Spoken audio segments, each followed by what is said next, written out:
पाकिस्तानी खिलाड़ी फरहान के AK-47 के विवादित जश्न के बाद हर तरफ हंगामा है। उनके इस जश्न को लेकर विवाद इतना ज़्यादा गहरा रहा है कि कई लोग उनको निशाने पर ले रहे हैं। अब बारी है इरफान पठान की, जिन्होंने फरहान को सबक सिखाया है। क्या कुछ कहा है इसे समझेंगे। मेरे साथ सोनम मौजूद हैं। सोनम, क्या कुछ चल रहा है? क्योंकि इससे पहले हम जानते हैं कि खुद पाकिस्तान के अंदर से ही कई आवाज़ें जो है वो उठ रही हैं। जेल में जो इमरान खान है उन्होंने भी इस बात का जिक्र किया और सीधे तौर पर जो असीम मुनीर हैं उनको निशाने पर ले लिया था, कह दिया था कि आप जो है इस तरीके के जश्न ठहराने के लिए जिम्मेदार है। जिम्मेदारी कहीं ना कहीं बताया था। हालांकि कई ऐसे खिलाड़ी भी हैं जो खुद इस जश्न को लेकर चिंता जता रहे हैं कि ये क्यों हुआ, ये नहीं होना चाहिए था। भारत से जिस तरह की प्रतिक्रियाएं सामने आ रही हैं वो भी हमने आपको बताई, लेकिन अब इरफान पठान खासतौर पर उन्होंने क्या कुछ कहा है इसे समझेंगे। क्या कुछ चल रहा है सोनम, बताइए। पूर्व भारतीय ऑलराउंडर इरफान पठान है। अब उन्होंने सीधे सीधे जो ये विवाद चल रहा है इस पर चेतावनी देते हुए कहा है कि अगर आप भारत से पंगा लिया तो अच्छा नहीं होगा, आपको जवाब मिलेगा। और इसी के साथ जो हारिस रऊफ और साहिबजादा फरहान की उन्होंने क्लास लगाई है, क्लास लगाते हुए क्या कुछ कहा वो भी जानेंगे। सबसे पहले ये जान लेते हैं कि भारत पाकिस्तान मैच को लेकर उन्होंने अपनी जो राय है वो काफ़ी साफ रखी है। और एशिया कप में पाकिस्तान पर जो लगातार दूसरी जीत भारत को हासिल हुई है और भारत और पाक के खिलाड़ियों के बीच जो भी जुबानी जंग देखने को मिली, शुभमन गिल और अभिषेक शर्मा ने जब मैच के बाद कहा कि पाकिस्तान के खिलाड़ियों ने कुछ ऐसी बातें कही थी जो हम कह भी नहीं सकते और ना ही कहनी चाहिए थी। हालांकि इरफान पठान पहले भी कई बार जो है पाकिस्तानी क्रिकेटर्स को धो चुके हैं और उनका कहा जाता है कि शाहिद अफरीदी के साथ 36 का आंकड़ा है। और एक दौरान उन्होंने ये भी कहा था कि लुक इज बार्किंग अगेन, यानी कि अगर हम इसे हिंदी में ट्रांसलेशन करें तो कब से भौंक रहा है। और उन्होंने कई बार जो है पाकिस्तानी क्रिकेटर्स को अपने यूट्यूब चैनल पर धोया है और काफ़ी कुछ कहा है जो फिलहाल हम वो वीडियो नहीं दिखा सकते, लेकिन अपने अंदाज में उन्होंने जिस तरह से पाकिस्तान की बैंड बजाई है, पाकिस्तान क्रिकेटर्स को उनकी औकात दिखाई है, वो काफ़ी दिलचस्प है। और यहाँ पर अब जो उनका नया बयान आया है तो इरफान पठान यहाँ पे बोलते हैं कि भारत जीतता है, भारत आगे बढ़ता है, यही भारत का जादू है। और हमने मैच में बहुत गुस्सा, बहुत तकरार देखी। अभिषेक शर्मा ने भी कहा कि कुछ ऐसी बातें कही गई जो नहीं बोलनी चाहिए थी, इसलिए खिलाड़ियों ने सोशल मीडिया पर साफ लिख दिया था कि आप बोलते रहो, हम जीतते रहेंगे।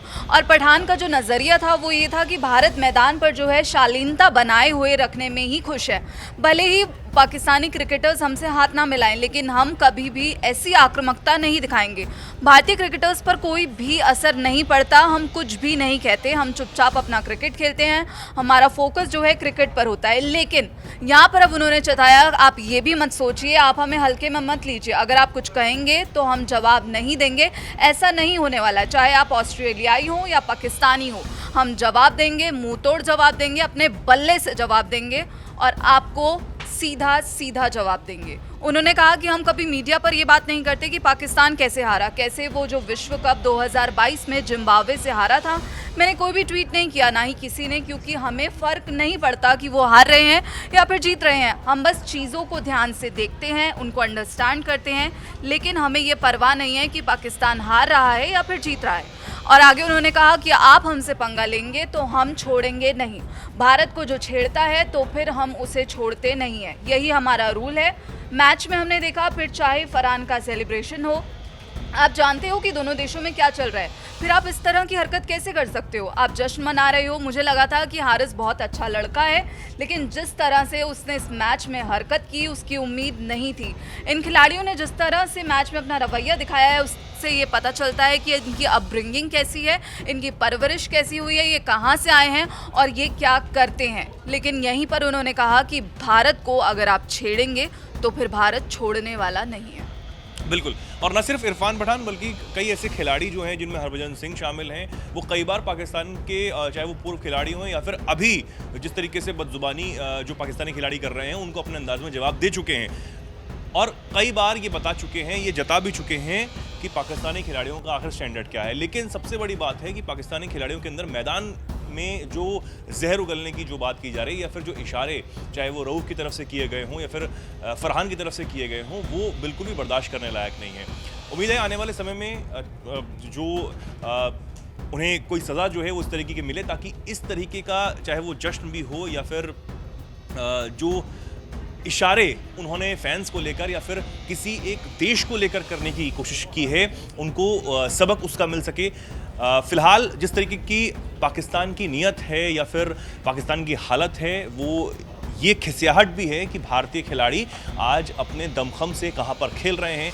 भारत में जिस तरीके का एक टूर्नामेंट, आईपीएल जैसा एक टूर्नामेंट होता है जिसमें कई नए खिलाड़ियों को भी अपनी प्रतिभा दिखाने का मौका मिलता है, वहाँ पर तमाम और देशों के खिलाड़ी भी खेलने के लिए पहुँचते हैं, लेकिन पाकिस्तानी खिलाड़ी जो हैं वो इससे भी दूर रह जाते हैं। उनको लगता है कि आईपीएल में भी उनको मौका मिलना चाहिए, इतना बड़ा प्लेटफॉर्म है, क्योंकि उनके वहाँ पर खेला जाने वाला जो टूर्नामेंट है वो किस तरीके का होता है और किस तरीके के वहाँ पर एडवर्टाइजमेंट होती है, ये भी दुनिया ने देखी है। हालांकि पाकिस्तानी खिलाड़ियों की खिसियाहट न सिर्फ इस तरह के अंतर्राष्ट्रीय मैचों में दिखाई देती है, बल्कि और हर जगह भी दिखाई देती है। पूर्व खिलाड़ी जो है पाकिस्तान के, वो भी अपनी खिसियाहट जो है वो समय समय पर दिखाते रहे हैं। अब पाकिस्तान जो है वो लगातार हार रहा है, तो उनको अपनी टीम का भी बचाव करना है। बहुत सारी चीज़ें हैं, लेकिन फिलहाल जिस तरीके की भाषा और जिस तरीके के इशारे पाकिस्तानी खिलाड़ियों की तरफ से किए जा रहे हैं वो कतई बर्दाश्त करने लायक नहीं है। और भारत की तरफ से जितने भी, चाहे वो खिलाड़ी हों या फिर और आम नागरिक, वो अपने तरीके से जवाब देते हुए नजर आ रहे हैं। आप फिलहाल इस पर क्या कुछ सोचते हैं, क्या कुछ कहना चाहते हैं, कमेंट सेक्शन में अपनी बात को जरूर रखें और ऐसे ही जुड़ रहें, देखते रहें दैनिक जागरण।